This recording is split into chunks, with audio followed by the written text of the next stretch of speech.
সমাতে নাজাত, চুপ যে থাকে সেই নাজাত পাওয়া যায়।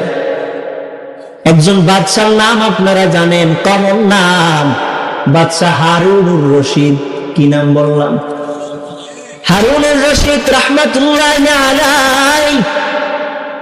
বাদশাহ মসনদের ভিতরে বসা, কিন্তু মনের ভিতরে পেরেশান।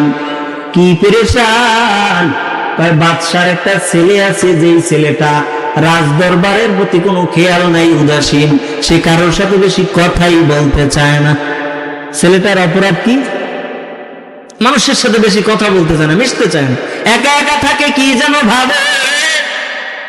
এবার বাদশাহ হারুনুর রশিদ মন্ত্রী পরিষদে বসার পরে ডাক দিয়া কয়, ও আমার মন্ত্রী মহোদয়গণ, আমারে আল্লাহ ছেলে দিলে, কিন্তু ছেলেটা এমন যে সে তো পরবর্তীতে যে সে আমার রাজ দরবার পরিচালনা করবে, এমন তো কোনো সিমটম তার ভিতরে পাওয়া যায় না।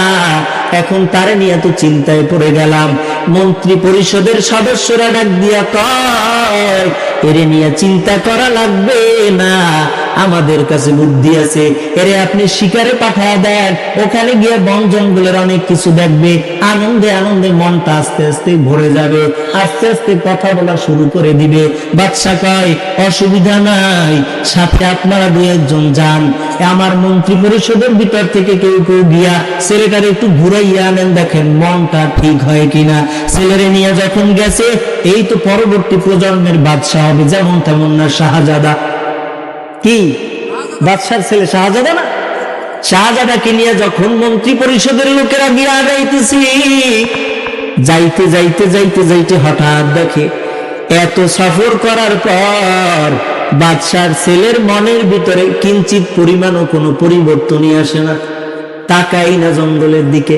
কিছু দূর যাওয়ার পর হঠাৎ বুদ্ধিমান এক মন্ত্রী ডাকায় কয়, এই যে জঙ্গলের ভিতরে বহু পাখির কিচির মিচির আওয়াজ পাওয়া যায়, আমাদের কাছেই পাখি, এবার একটু আমি নিজে আগ্রহ কইরা ওই শাহজাদার হাতে তীর ধনুক দিয়া কয়, আপনি একটা লাগায় দেন, কারণ এখানে বহু পাখির কিচির মিচির আওয়াজ পাওয়া যায়, পাখির শব্দ পাওয়া যায়, মানে এখানে পাখির অভাব নাই, আপনি একটা তীর যদি মারতে পারেন তাহলেই পাখির গায়ে লেগে যাবে, আর পাখির শিকার আমাদের হয়ে যাবে। এবার দেখে ছেলের ভিতরে কোনো গরম নেই, আগের মতোই আছে। এবার মন্ত্রী কয়, নিজেকে আর ধরে রাখতে পারলাম না। মন্ত্রী এবার নিজে একটা তীর নিয়ে যখন পাখির দিকে লক্ষ্য করে ছুঁড়েছে, সাথে সাথে পাখির ডানায় তীর বিদ্ধ হয়ে গেল, পাখিটা জমিনে পড়ে গেল। এবার বাদশার ছেলে শাহজাদা ঘোড়ার থেকে নাইমা দৌড়ায়, পাখিটারে গিয়ে ধরছে, পাখিটারে ধইরা কয়, এরে পাখি, তুই তো বুঝো না, তুই তো অবুঝ, তুই যদি বুঝতি তাহলে তো তুই কিচির মিচির করতি না। আজকে তোর কিচির মিচির করার কারণে, তোদের কথা বলার কারণে তোদের উপরে বিপদ আসছে। শিক্ষাটা বুঝলেননি? যদি তোরা কথা না বলতি, এতক্ষণ ঘুরলাম, পাখিরা কথা কয় না, কেউ তাদের মারতেও যায় না, তোরা এখানে যে কিচির মিচির আওয়াজ দিয়া ডাকলি, বেশি কথা বলার কারণে তোদের উপরেও মুসিবত চলে আসছে।